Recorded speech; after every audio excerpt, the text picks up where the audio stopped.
ഈ ഓണക്കാലത്തെ ഓഫറിൽ ഒരു സൗണ്ട് ബാർ വാങ്ങാൻ തീരുമാനിച്ചോ? ആമസോണിലും ഫ്ലിപ്കാർട്ടിലും നോക്കിയാൽ 5000 രൂപ മുതൽ 1,00,000 രൂപ വരെ വിലയുള്ള സൗണ്ട് ബാറുകൾ കാണാം.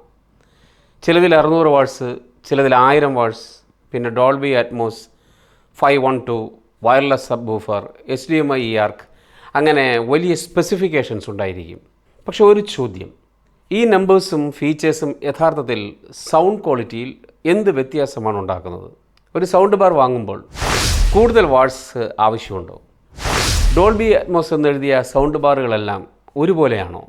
ഈ ഓണം സെയിലിൽ സൗണ്ട് ബാർ വാങ്ങുമ്പോൾ എന്തൊക്കെയാണ് ശ്രദ്ധിക്കേണ്ടത്? അതാണ് ഈ വീഡിയോയിൽ ഞാൻ വിശദീകരിക്കുന്നത്.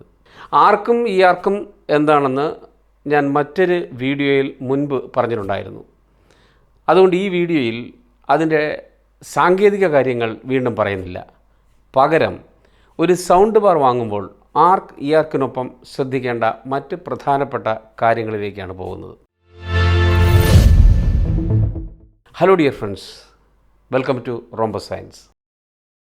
ആദ്യമായി പരിഗണിക്കേണ്ടത് സൗണ്ട് ബാറിൻ്റെ ചാനൽ കോൺഫിഗറേഷനാണ്. സൗണ്ട് ബാർ വാങ്ങുമ്പോൾ 21, 31, 51, 312, 512 എന്നിങ്ങനെ പല നമ്പേഴ്സും കാണാം. ഈ നമ്പേഴ്സ് എന്താണ് സൂചിപ്പിക്കുന്നതെന്ന് മനസ്സിലാക്കാതെ സൗണ്ട് ബാർ നിങ്ങൾ തിരഞ്ഞെടുക്കരുത്. ആദ്യത്തെ നമ്പർ മെയിൻ ഓഡിയോ ചാനൽസിൻ്റെ എണ്ണം സൂചിപ്പിക്കുന്നു. രണ്ടാമത്തെ നമ്പർ സബ് വൂഫർ ചാനലിൻ്റെ എണ്ണമാണ്. മൂന്നാമത്തെ നമ്പർ ആകട്ടെ ഹൈറ്റ് ചാനൽസിൻ്റെ എണ്ണവും. ഉദാഹരണത്തിന് 2.1 എന്ന് പറഞ്ഞാൽ 2 മെയിൻ ചാനലുകളും, അതായത് ലെഫ്റ്റ് റൈറ്റ്, ഒപ്പം ഒരു സബ് വൂഫറും. 3.1 ആണെങ്കിൽ ലെഫ്റ്റ് സെൻറ്റർ റൈറ്റ് എന്നീ 3 മെയിൻ ചാനലുകളും ഒരു സബ് വൂഫറും. 5.1 ആണെങ്കിൽ ലെഫ്റ്റ് സെൻറ്റർ റൈറ്റ് എന്നിവയ്ക്കൊപ്പം ഒരു സബ് വൂഫറും 2 സറൗണ്ട് ചാനൽസ് കൂടി വരും. 512 ആണെങ്കിലോ ഈ 5 മെയിൻ ചാനലുകൾക്കൊപ്പം ഒരു സബ് വൂഫറും പുറമേ 2 ഹൈ ചാനൽസും ഉണ്ടാകും. ഇവിടെ ഒരു കാര്യം പ്രത്യേകം ശ്രദ്ധിക്കണം. 512, 712, 1122 എന്നിങ്ങനെ ചാനൽ നമ്പേഴ്സ് കണ്ടിട്ട് അത്രയും independent physical speaker drivers sound ബാറിൽ ഉണ്ടായിരിക്കും എന്ന് കരുതരുത്. സൗണ്ട് ബാറുകളിൽ digital signal processing, beam forming, acoustic reflection തുടങ്ങിയ സാങ്കേതിക വിദ്യകൾ ഉപയോഗിച്ച് ചില സറൗണ്ട് ഹൈറ്റ് ഇഫക്ട്സ് എന്നിവ വെർച്വലായി സൃഷ്ടിക്കാൻ കഴിയും.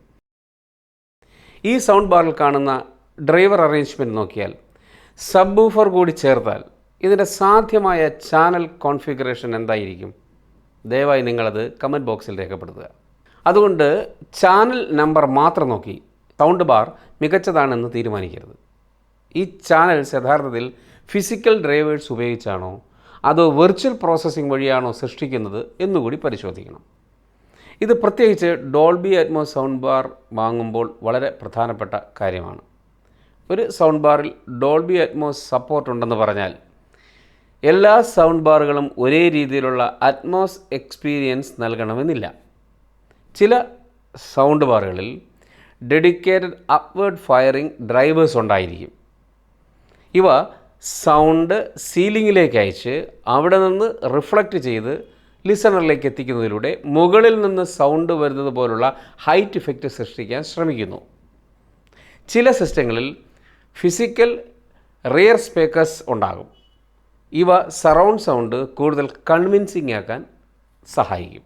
ഡെഡിക്കേറ്റഡ് ഹൈറ്റ് അല്ലെങ്കിൽ റിയർ സ്പീക്കേഴ്സ് ഇല്ലാതെയും digital signal processing, beam forming, psycho acoustics techniques തുടങ്ങിയ ഉപയോഗിച്ച് virtual height, virtual surround effect സൃഷ്ടിക്കുന്ന സൗണ്ട് ബാറുകളുണ്ട്. അതുകൊണ്ട് ഡോൾബി അറ്റ്മോസ് എന്ന ലേബൽ മാത്രം നോക്കാതെ സൗണ്ട് ബാറിൻ്റെ ആക്ച്വൽ സ്പീക്കർ അറേഞ്ച്മെൻറ്റ് കൂടി പരിശോധിക്കണം. എത്ര ഫിസിക്കൽ ഡ്രൈവേഴ്സ് ഉണ്ട്, ഡെഡിക്കേറ്റഡ് അപ്വേർഡ് ഫയറിംഗ് ഡ്രൈവേഴ്സ് ഉണ്ടോ, റിയർ സ്പീക്കേഴ്സ് ഉൾപ്പെട്ടിട്ടുണ്ടോ, അവ എങ്ങനെയാണ് പൊസിഷൻ ചെയ്തിരിക്കുന്നത് തുടങ്ങിയ കാര്യങ്ങൾ കൂടി ശ്രദ്ധിക്കുക. എന്നാൽ ഫിസിക്കൽ ഡ്രൈവേഴ്സ് കൂടുതലാണ് എന്നതുകൊണ്ട് മാത്രം അറ്റ്മോസ് എക്സ്പീരിയൻസ് മികച്ചതാകും എന്ന് പറയാനാവില്ല. ഡ്രൈവറുകളുടെ quality, positioning, digital signal processing, room acoustics ഇവയും വളരെ പ്രധാനപ്പെട്ടതാണ്. Virtual surround, reflected height effect എന്നിവ ഉപയോഗിക്കുന്ന സൗണ്ട് ബാറിൽ റൂം ക്യാരക്ടറിസ്റ്റിക്സ് വളരെ പ്രധാനപ്പെട്ടതാണ്. റൂമിൻ്റെ shape, side walls, ceiling height, ceiling material, listening position തുടങ്ങിയവയെല്ലാം അതിൻ്റെ ഇഫക്റ്റീവ്നെസ്സിനെ സ്വാധീനിക്കും. അതുകൊണ്ട് സൗണ്ട് ബാർ തിരഞ്ഞെടുക്കുമ്പോൾ ചാനൽ നമ്പർ മാത്രം നോക്കാതെ ആ ചാനൽസ് എങ്ങനെയാണ് സൗണ്ട് റീപ്രൊഡ്യൂസ് ചെയ്യുന്നത് എന്നും നിങ്ങളുടെ റൂമിന് ആ ടെക്നോളജി അനുയോജ്യമാണോ എന്നും കൂടി നോക്കണം. സൗണ്ട് ബാർ വാങ്ങുന്നതിന് മുമ്പ് നിങ്ങളുടെ റൂമിൻ്റെ റഫ് ഡയമെൻഷനും അതിൻ്റെ ലേ ഔട്ടും പരിഗണിക്കുന്നത് വളരെ നല്ലതായിരിക്കും. ഒരു ഉദാഹരണം പറയുകയാണെങ്കിൽ സൈഡ് വാൾ റിഫ്ലക്ഷൻ ഉപയോഗിച്ച് സറൗണ്ട് ഇഫക്റ്റ് സൃഷ്ടിക്കുന്ന സൗണ്ട് ബാർ ആണെങ്കിൽ സൈഡ് വാൾസ് എവിടെയാണ്, അവയിൽ നിന്ന് സൗണ്ട് ബാറിലേക്കും ലിസണറിലേക്കുമുള്ള ഡിസ്റ്റൻസ് എത്രയാണ്, വാൾ സൗണ്ട് റിഫ്ലക്റ്റ് ചെയ്യുന്നതാണോ അതോ അബ്സോർബ് ചെയ്യുന്നതാണോ തുടങ്ങിയ കാര്യങ്ങൾ സറൗണ്ട് ഇഫക്റ്റിൻ്റെ ഇഫക്റ്റീവ്നെസ്സിനെ സ്വാധീനിക്കും. ചെറിയ റൂമുകളിൽ പ്രത്യേകിച്ച് റിയർ സ്പീക്കർ സ്ഥാപിക്കാൻ മതിയായ സ്ഥലമില്ലെങ്കിൽ വെർച്വൽ അറ്റ്മോസ് തീർച്ചയായും പ്രായോഗികമായിരിക്കും. സൗണ്ട് ബാറിൻ്റെ ചെറിയ ക്യാബിനറ്റിൽ നിന്ന് ആഴമേറിയ ബേസ് ഉണ്ടാക്കുന്നത് എളുപ്പമല്ല. കാരണം താഴ്ന്ന ഫ്രീക്വൻസികളിലെ സൗണ്ട് പുനരുൽപ്പാദിപ്പിക്കാൻ സ്പീക്കറിന് താരതമ്യേന കൂടുതൽ വായു മൂവ് ചെയ്യേണ്ടി വരും. അതിന് ഡ്രൈവറിൻ്റെ സൈസും അതിൻ്റെ എക്സ്കർഷനും മുമ്പോട്ടുള്ള ചലനം അത് പ്രധാനമാണ്. പ്രത്യേകിച്ച് cinematic explosion, low frequency effect, മ്യൂസിക്കിലെ ഡീപ്പ് ബേസ് ഇവ നിങ്ങൾക്ക് പ്രധാനമാണെങ്കിൽ സൗണ്ട് ബാറിൻ്റെ ഉള്ളിലുള്ള ഡ്രൈവേഴ്സിൽ നിന്ന് ലഭിക്കുന്ന ബേസിനേക്കാൾ ഡെഡിക്കേറ്റഡ് സബ് വൂഫറുള്ള സിസ്റ്റം തിരഞ്ഞെടുക്കുന്നതായിരിക്കും നല്ലത്. പക്ഷേ ഇവിടെ ഒരു കാര്യം ശ്രദ്ധിക്കുക, സബ് വൂഫർ വയർലെസ് ആണെന്ന് പറഞ്ഞാൽ ഓഡിയോ ക്വാളിറ്റി കുറയുമെന്നില്ല. വയർലെസ് എന്നത് പ്രധാനമായും സൗണ്ട് ബാറും സബ് വൂഫറും തമ്മിലുള്ള കണക്ഷൻ രീതിയാണ് സൂചിപ്പിക്കുന്നത്. ഇത് സാധാരണ ബ്ലൂടൂത്ത് കണക്ഷൻ ആയിരിക്കണമെന്നില്ല. പല സൗണ്ട് ബാറുകളിലും സ്വന്തം വയർലെസ് കണക്ഷനാണ്, അവരുടെ പ്രൊപ്രൈറ്ററി വയർലെസ് കണക്ഷനാണ് ഉപയോഗിക്കുന്നത്. അതുപോലെ സബ് വൂഫർ ഉണ്ട് എന്നുള്ളത് മാത്രം നോക്കാതെ അതിൻ്റെ ഡ്രൈവർ സൈസ്, എൻക്ലോഷറിൻ്റെ ഡിസൈൻ, ആംപ്ലിഫയറിൻ്റെ പവർ ഇവയും വളരെ ശ്രദ്ധിക്കേണ്ട കാര്യങ്ങളാണ്. സിനിമ കാണുമ്പോൾ പലരും നേരിടുന്ന പ്രധാന പ്രശ്നങ്ങളിലൊന്നാണ് ഡയലോഗ് വ്യക്തമായി കേൾക്കാൻ കഴിയുന്നില്ല എന്നുള്ളത്. ബാക്ക്ഗ്രൗണ്ട് മ്യൂസിക്കും സൗണ്ട് ഇഫക്റ്റും ശക്തമായിരിക്കുമ്പോൾ കഥാപാത്രങ്ങൾ പറയുന്ന ഡയലോഗ് വ്യക്തമായി കേൾക്കാതെ പോകുന്ന സൗണ്ട് ബാറുകൾ ഉണ്ടാകാം. അതുകൊണ്ട് പ്രത്യേകിച്ച് സിനിമ, സീരിയൽ, ന്യൂസ് ഇവ കൂടുതലായി കാണുന്നവർക്ക് ഡെഡിക്കേറ്റഡ് സെൻട്രൽ ചാനലുള്ള 3.1 അല്ലെങ്കിൽ അതിന് മുകളിലുള്ള കോൺഫിഗറേഷൻ പരിഗണിക്കുന്നത് നന്നായിരിക്കും. സെൻട്രൽ ചാനലിൻ്റെ പ്രധാന ചുമതല ഡയലോഗ് ഉൾപ്പെടെയുള്ള സെൻട്രൽ ചാനൽ ഓഡിയോ റീപ്രൊഡ്യൂസ് ചെയ്യുക എന്നതാണ്. അതുകൊണ്ട് ഡയലോഗ് ക്ലാരിറ്റിയുടെ കാര്യത്തിൽ ചില സൗണ്ട് ബാറുകളിൽ 2.1 കോൺഫിഗറേഷനേക്കാൾ 3.1 കോൺഫിഗറേഷൻ മികച്ചതായിരിക്കും. എന്നാൽ സെൻട്രൽ ചാനൽ ഉണ്ട് എന്നുള്ളത് കൊണ്ട് മാത്രം ഡയലോഗ് ക്ലാരിറ്റി മികച്ചതായിരിക്കുമെന്ന് ഉറപ്പാക്കാൻ നമുക്ക് കഴിയില്ല. Speaker quality, tuning, room acoustics, പിന്നെ DSP ഈ കാര്യങ്ങളെല്ലാം തന്നെ അതിനെ സ്വാധീനിക്കും. HDMI ആർക്ക് ഈ ആർക്ക് തീർച്ചയായും പ്രധാനമാണ്. പക്ഷേ അതിനൊപ്പം സൗണ്ട് ബാറിൽ മറ്റെന്തൊക്കെ കണക്ടിവിറ്റി ഫീച്ചേഴ്സ് ഉണ്ടെന്ന് കൂടെ നോക്കണം. ഒപ്റ്റിക്കൽ ഇൻപുട്ടുണ്ടോ, ബ്ലൂടൂത്ത് ഉണ്ടോ, വൈഫൈ സപ്പോർട്ടുണ്ടോ, USB ഇൻപുട്ടുണ്ടോ, ഇതൊക്കെ നോക്കണം. അഡീഷണൽ HDMI ഇൻപുട്ട് ഉണ്ടോ എന്നുള്ളതും നോക്കണം. നിങ്ങളുടെ യൂസേജ് അനുസരിച്ചാണ് ഇവയുടെ പ്രാധാന്യം. ഉദാഹരണത്തിന് TVക്ക് പുറമെ blue ray player, set top box, gaming console ഇങ്ങനെയുള്ള ഡിവൈസ് ഉപയോഗിക്കുന്നുണ്ടെങ്കിൽ സൗണ്ട് ബാറിലെ HDMI ഇൻപുട്ട് വളരെ പ്രയോജനം ചെയ്യും. ചില സൗണ്ട് ബാറുകളിൽ HDMI ഇൻപുട്ട് വഴി സോഴ്സ് ഡിവൈസിൻ്റെ ഓഡിയോ സൗണ്ട് ബാർ സ്വീകരിക്കുകയും വീഡിയോ സിഗ്നൽ TVയിലേക്ക് പാസ് ത്രൂ ചെയ്യുകയും ചെയ്യും. ഈ എന്താണ് പാസ് ത്രൂ എന്നുള്ളത് ഞാൻ പിന്നാലെ വിശദമാക്കുന്നുണ്ട്.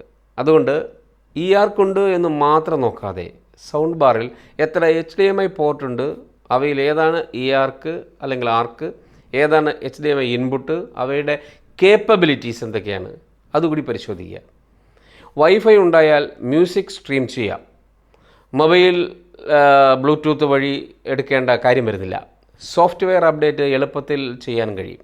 വൈഫൈ എന്നതും സബ് വൂഫറിനായി ഉപയോഗിക്കുന്ന ഡെഡിക്കേറ്റഡ് വയർലെസ് കണക്ഷനും രണ്ടും വ്യത്യസ്തമായ വയർലെസ് ടെക്നോളജികളാണെന്നുള്ള കാര്യം കൂടി നിങ്ങൾ ഓർക്കുക. ഡോൾബി അറ്റ്മോസ് സപ്പോർട്ടുണ്ട് എന്നുള്ളത് കൊണ്ട് മാത്രം കാര്യമില്ല. അറ്റ്മോസ് ഏത് ഓഡിയോ ഫോർമാറ്റിലാണ് സൗണ്ട് ബാർ സപ്പോർട്ട് ചെയ്യുന്നത് പരിശോധിക്കുക. സ്ട്രീമിംഗ് ഡിവൈസുകളിൽ സാധാരണയായിട്ട് ഡോൾബി ഡിജിറ്റൽ പ്ലസ് അടിസ്ഥാനത്തിലുള്ള അറ്റ്മോസ് ആണ് ഉപയോഗിക്കുന്നത്. ഡോൾബി ഡിജിറ്റൽ പ്ലസ് എന്ന് പറയുന്നത് അതിൻ്റെ കോഡക്കാണ്. എന്നാൽ ബ്ലൂറേ, UHD ബ്ലൂറേ സോഴ്സുകളിൽ ഡോൾബി ട്രൂ HD അടിസ്ഥാനത്തിലുള്ള അറ്റ്മോസ് ലഭിക്കും. അതുകൊണ്ട് സോഴ്സ് ഉപയോഗിക്കുന്നവർ സൗണ്ട് ബാറിൻ്റെ ഡോൾബി ട്രൂ HD സപ്പോർട്ട് കൂടി പരിശോധിക്കുന്നത് നല്ലതാണ്. ചില സൗണ്ട് ബാറുകളിൽ HDMI ഇൻപുട്ടും HDMI ഔട്ട്പുട്ടും ഉണ്ടായിരിക്കും. ഇതിലൂടെ, അതായത് HDMI ഇൻപുട്ടിലൂടെ Blu ray player, streaming device, gaming console തുടങ്ങിയ സോഴ്സിൽ നിന്ന് നേരിട്ട് സൗണ്ട് ബാറിലേക്ക് കണക്ട് ചെയ്യാം. സൗണ്ട് ബാർ ഓഡിയോ സ്വീകരിക്കുകയും അതേസമയം വീഡിയോ സിഗ്നൽ HDMI ഔട്ട്പുട്ട് വഴി TV-യിലേക്ക് പാസ് ത്രൂ ചെയ്യുകയും ചെയ്യും. അങ്ങനെ സൗണ്ട് ബാറിന് ഒരു HDMI ഹബിനെ പോലെ പ്രവർത്തിക്കാൻ കഴിയും. TV-യിൽ HDMI പോർട്ട് കുറവാണെങ്കിൽ, അല്ലെങ്കിൽ മറ്റ് HDMI പോർട്ടുകൾ ഉപയോഗിക്കാൻ ബുദ്ധിമുട്ടുള്ള രീതിയിലാണ് TV നിർമ്മിച്ചിരിക്കുന്നതെങ്കിൽ, സോഴ്സ് ഡിവൈസ് നേരിട്ട് സൗണ്ട് ബാറിലേക്ക് കണക്ട് ചെയ്യാൻ HDMI പാസ് ത്രൂ സഹായിക്കും. എന്നാൽ ഇവിടെ ഒരു പ്രധാന കാര്യമുണ്ട്. HDMI പാസ് ത്രൂ ഉണ്ടോ എന്നത് മാത്രം നോക്കിയിട്ട് കാര്യമില്ല. ആ HDMI ഇൻപുട്ടിനും ഔട്ട്പുട്ടിനും സപ്പോർട്ട് ചെയ്യാൻ കഴിയുന്ന ചില കാര്യങ്ങൾ, അതായത് resolution, refresh rate, HDR format, VRR, ALLM, ഈ കാര്യങ്ങളും പരിശോധിക്കണം. എല്ലാ HDMI പാസ് ത്രൂ പോർട്ടുകളും ഒരേ കേപ്പബിലിറ്റി ഉള്ളവയായിരിക്കില്ല. പ്രത്യേകിച്ച് 4K 120 Hz ഗെയിമിംഗ് പോലുള്ള ഹൈ ബാൻഡ് വിഡ്ത്ത് വീഡിയോ ഉപയോഗിക്കുന്നവർ ഇത് പ്രത്യേകം ശ്രദ്ധിക്കണം. വാട്ട്സ് മാത്രം നോക്കി സൗണ്ട് ബാർ ഒരിക്കലും തിരഞ്ഞെടുക്കരുത്. ഇതാണ് സൗണ്ട് ബാർ വാങ്ങുമ്പോൾ പലരും ചെയ്യുന്ന വലിയ തെറ്റുകളിൽ ഒന്ന്. 600 വാട്ട്സ്, 800 വാട്ട്സ്, 1000 വാട്ട്സ് എന്നിങ്ങനെയുള്ള ഈ വലിയ വലിയ നമ്പറുകൾ കാണുമ്പോൾ സൗണ്ട് ബാർ കൂടുതൽ നല്ലതാണെന്ന ഒരു തോന്നൽ നമുക്കുണ്ടാവും. പക്ഷേ പവർ റേറ്റിംഗ് മാത്രം നോക്കി രണ്ട് സൗണ്ട് ബാറുകളുടെ സൗണ്ട് ക്വാളിറ്റി കമ്പയർ ചെയ്യാൻ കഴിയില്ല. ആംപ്ലിഫയർ പവറിനൊപ്പം driver size, distortion, frequency response, cabinet design, subwoofer performance, ഇത്തരം കാര്യങ്ങളും സൗണ്ട് ക്വാളിറ്റിയെ സ്വാധീനിക്കും. അതുകൊണ്ട് 1000 വാട്ട്സ് ഉള്ള സൗണ്ട് ബാർ 600 വാട്ട്സ് ഉള്ള സൗണ്ട് ബാറിനേക്കാളും മെച്ചപ്പെട്ടതായിരിക്കും എന്ന ലോജിക്ക് ഒരിക്കലും ശരിയല്ല. ഒരു ചെറിയ ബെഡ്റൂമിലേക്ക് വളരെ വലിയ സൗണ്ട് ബാർ സിസ്റ്റം വാങ്ങേണ്ട ആവശ്യമില്ല. അതുപോലെ വലിയ ലിവിംഗ് റൂമിൽ വളരെ ചെറിയ സൗണ്ട് ബാർ ഉപയോഗിച്ചാൽ നിങ്ങൾ പ്രതീക്ഷിക്കുന്ന സ്കെയിലും ഇമോഷനും ലഭിക്കണമെന്നില്ല. Room size, listening distance, seating position എന്നിവ സൗണ്ട് ബാർ തിരഞ്ഞെടുപ്പിൽ പരിഗണിക്കേണ്ട പ്രധാന കാര്യങ്ങൾ തന്നെയാണ്. നിങ്ങളുടെ മുറി ചെറുതാണെങ്കിൽ നല്ല ക്വാളിറ്റിയുള്ള കോമ്പാക്റ്റ് സൗണ്ട് ബാർ തന്നെ മികച്ച അനുഭവം നൽകും. വളരെ വലിയ മുറിയാണെങ്കിൽ കൂടുതൽ കേപ്പബിളായ സിസ്റ്റവും, സാധിക്കുമെങ്കിൽ റിയർ സ്പീക്കേഴ്സുള്ള കോൺഫിഗറേഷൻ പരിഗണിക്കാം. സൗണ്ട് ബാർ വാങ്ങുമ്പോൾ ബോക്സിൽ ഏറ്റവും വലിയ അക്ഷരത്തിൽ എഴുതിയിരിക്കുന്ന ഡോൾബി അറ്റ്മോസ്, 1000 വാട്ട്സ്, 512 എന്നീ നമ്പേഴ്സ് മാത്രം നോക്കി തീരുമാനിക്കരുത്. നിങ്ങളുടെ TV എന്താണ്, നിങ്ങളുടെ റൂം എത്ര വലുതാണ്, നിങ്ങൾ എന്ത് തരം കണ്ടൻ്റാണ് കാണുന്നത്, സ്ട്രീമിംഗ് ആണോ, ബ്ലൂറേ ആണോ, ഗെയിമിംഗ് ആണോ, റിയർ സ്പീക്കർ സ്ഥാപിക്കാൻ റൂമിൽ സൗകര്യമുണ്ടോ, നിങ്ങൾക്ക് പ്രധാനമായി വേണ്ടത് പവർഫുള്ളായിട്ടുള്ള ബേസ് ആണോ, ഡയലോഗ് ക്ലാരിറ്റി ആണോ, അതോ സറൗണ്ട് എക്സ്പീരിയൻസ് ആണോ? ഈ ചോദ്യങ്ങൾക്കെല്ലാം ഉത്തരം കണ്ടെത്തിയ ശേഷം വേണം ഒരു സൗണ്ട് ബാർ തിരഞ്ഞെടുക്കാൻ. അപ്പോൾ നിങ്ങൾക്ക് ആവശ്യമില്ലാത്ത ഫീച്ചേഴ്സിന് വെറുതെ പണം ചിലവാക്കാതെ നിങ്ങളുടെ ആവശ്യത്തിന് ഏറ്റവും അനുയോജ്യമായ സൗണ്ട് ബാർ തിരഞ്ഞെടുക്കാൻ കഴിയും. ഈ ഓണം സെയിലിൽ സൗണ്ട് ബാർ വാങ്ങാൻ പ്ലാൻ ചെയ്യുന്ന നിങ്ങളുടെ കൂട്ടുകാർക്കും ബന്ധുക്കൾക്കും ഈ വീഡിയോ ഷെയർ ചെയ്യുമെന്ന് ഞാൻ വിശ്വസിക്കുന്നു. നിങ്ങൾക്ക് എന്തെങ്കിലും സൗണ്ട് ബാർ മോഡലിനെ കുറിച്ച് സംശയമുണ്ടെങ്കിൽ താഴത്തെ കമൻറ്റ് ബോക്സിൽ നിങ്ങൾക്ക് കമൻറ്റ് ചെയ്യാവുന്നതാണ്. ഞാനതിന് മറുപടി നൽകും. വീഡിയോ ഇഷ്ടപ്പെട്ടാൽ ലൈക്ക് ചെയ്യാനും സബ്സ്ക്രൈബ് ചെയ്യാനും മറക്കരുത്. അപ്പോൾ എല്ലാവർക്കും എൻ്റെ ഹൃദയം നിറഞ്ഞ ഓണാശംസകൾ. ഇനി മറ്റൊരു വീഡിയോയുമായി അടുത്ത ആഴ്ച കാണാം. വളരെ നന്ദി, നമസ്കാരം.